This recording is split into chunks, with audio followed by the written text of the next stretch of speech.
Hi friends, இப்போ நம்ம தேங்காய் பால் சாதம் தான் செய்ய போகிறோம். அதில் கொஞ்சம் வெஜிடபிள்ஸ் ஆட் பண்ணி வாங்க அது எப்படி செய்யலான்னு வீடியோக்குள்ளே போய் பார்க்கலாம். அதுக்கு முன்னாடி நம்ம சேனலை சப்ஸ்கிரைப் பண்ணாதவங்க சப்ஸ்கிரைப் பண்ணிடுங்க. இப்போது குக்கரில் நம்ம நல்லெண்ணெய் சேர்த்துக்கலாம். இந்த தேங்காய் பால் ரைஸ் செய்கிறதுக்கு நல்லெண்ணெய் தான் அவசியம். இப்போது எண்ணெய் சூடாயிருச்சு. 1 டேபிள் ஸ்பூன் அளவுக்கு சோம்பு சேர்த்துக்கலாம். இப்போ சோம்பு பொரிஞ்சிருச்சு. பட்டை, பிரிஞ்சி இலை, ஏலக்காய், கிராம்பு எல்லாத்தையும் சேர்த்துக்கலாம்.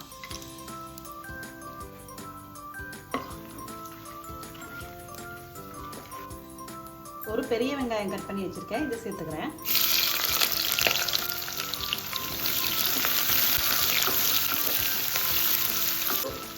ஒரு 25-30% குக் ஆனால் போதும். ரொம்ப குக் ஆயிடுச்சுன்னா ரைஸ் கலர் சேஞ்ச் ஆயிடும். அதனால் நம்ம ரொம்ப குக் பண்ண வேண்டாம். காரத்துக்கு தேவையான 4 பச்சை மிளகாய் கட் பண்ணியிருக்கேன், இதை சேர்த்துக்கிறேன்.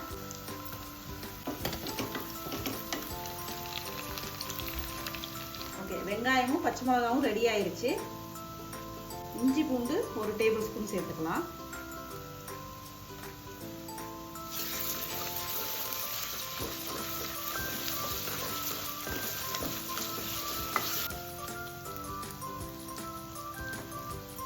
இஞ்சி பூண்டு சேர்த்து ஒரு 2 நிமிஷத்துக்கு சிம்மில் வச்சு விட்டுருங்க.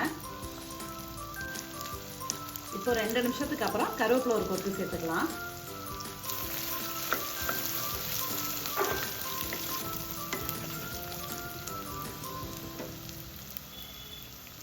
இஞ்சி பூண்டு கருவேப்பிலை எல்லாம் சேர்த்ததுக்கப்புறம் ஒரு கேரட்டு, ஒரு உருளைக்கிழங்கு, கொஞ்சம் பட்டாணி சேர்த்துருக்கேன், இதை சேர்த்துடலாம்.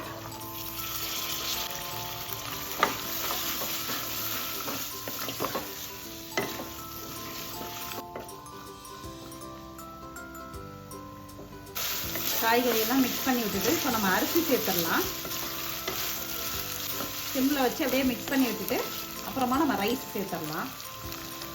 இப்போ 5 நிமிஷம் ஆயிடுச்சு. நான் அரிசியை 20 நிமிஷத்துக்கு முன்னாடி ஊற வச்சுருந்தேன். இப்போ இந்த அரிசியை சேர்த்துக்க போகிறேன். தண்ணி 1 டம்ளருக்கு 1.25 டம்ளர் அளவு. அதில் 1/2 டம்ளர் தேங்காய் பாலும் 3/4 டம்ளர் தண்ணியும் சேர்க்க போகிறோம். இப்போ நம்ம அரிசியை சேர்த்துடலாம். இப்போது தேங்காய் பால் நல்லா கெட்டியாக எடுத்து வச்சுருக்கேன். எந்த கிளாஸில் அரிசி போடுறீங்களோ அதே கிளாஸில் 1.25 டம்ளர் தண்ணி ஊற்றுறோம். ஒரு கிளாஸுக்கு 1.25 டம்ளர் தண்ணி. இப்போது இதில் நான் 2 கிளாஸ் அரிசி சேர்த்ததுனால 1 கிளாஸ் தேங்காய் பால் சேர்க்குறேன்.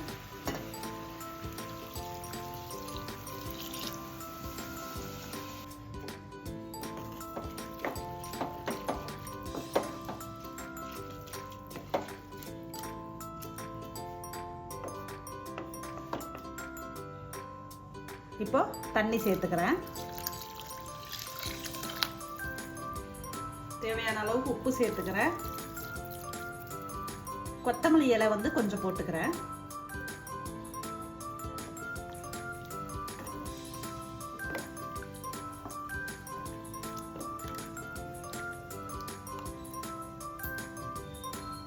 இப்போ குக்கரை க்ளோஸ் பண்ணிட்டு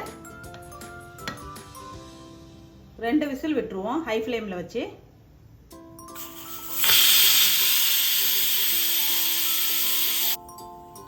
ஓகே, இப்போ விசில் வந்துருச்சு. நம்ம ஸ்டவ் ஆஃப் பண்ணிவிட்டு குக்கரை இறக்கி கீழே வச்சிடலாம்.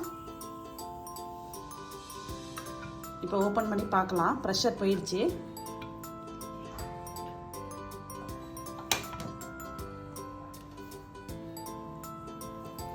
இப்போது ரைஸ் ரெடி ஆயிடுச்சு.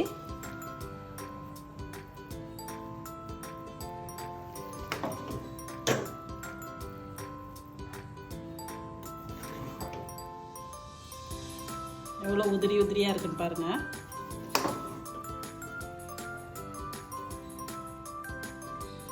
இப்போ என்னோடய ஸ்டைலில் வெஜிடபிள் தேங்காய் பால் சாதம் ரெடி ஆயிடுச்சு. இந்த வீடியோ உங்களுக்கு பிடிச்சிருந்தா மறக்காமல் நம்ம சேனலுக்கு சப்ஸ்கிரைப் பண்ணுங்கள், லைக் பண்ணுங்கள், ஷேர் பண்ணுங்கள், கமெண்ட் பண்ணுங்கள். தேங்க்யூ.